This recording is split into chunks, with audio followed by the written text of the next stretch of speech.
People the Purple Butterfly here, otherwise known as People7 on Twitter and YouTube, People elsewhere on the internet.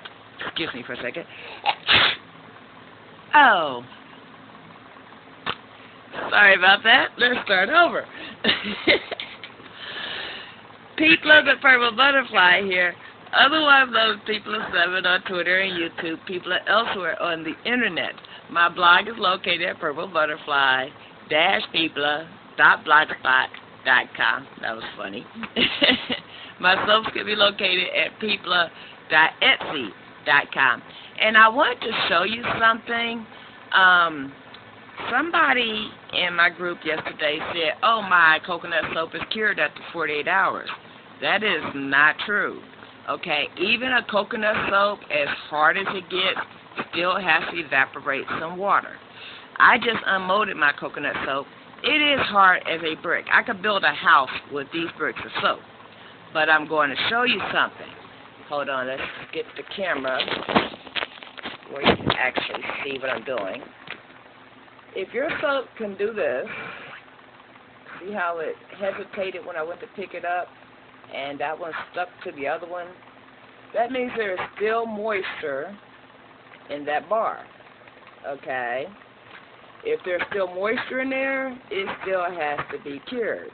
The whole curing process is to evaporate the moisture to ensure the saponification of the lye and the oil so that you have soap instead of some soap, some oil, some lye crystals floating around in the air. You know, we don't want that. And to make the bar harder. So, even if it's acting like it's cured, even if it has the characteristics of being cured, go ahead and give that anywhere from 2 weeks if you see popped it to 3 to 6 weeks if it's cold processed, or 1 week if it's hot processed and cooked completely through. Because hot processing, which is a really sped up process, you cook out the lye and you're left with soap, but you still have the moisture to deal with. Moisture in soap means a short-lasting bar of soap. If you want your soap to last and last and last, like my mom said about my son, says, well, you know, I've noticed this soap has been here a long time. I said, yeah, it had a full cure.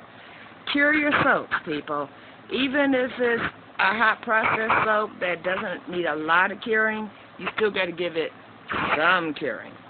C-pop doesn't need the full length of time that cold process does, but it still needs some curing, 2 weeks at least. And cold process, of course, depending on what kind of soap you made, can take anywhere from 3 weeks to, in some cases like Pure Castile, that might take a year. But the standard is 3 to 6 weeks. I usually aim for 4. That way I know I'm past the curing cycle. And depending on what I use, I might give it a little extra time if it still shows moisture and so forth and so on. So, hope this has been helpful to someone. Don't forget to rate, comment, subscribe, and stay blessed and stay tuned. Check out my blog, purplebutterfly-people.blogspot.com, and my soaps at people.etsy.com. Bye now.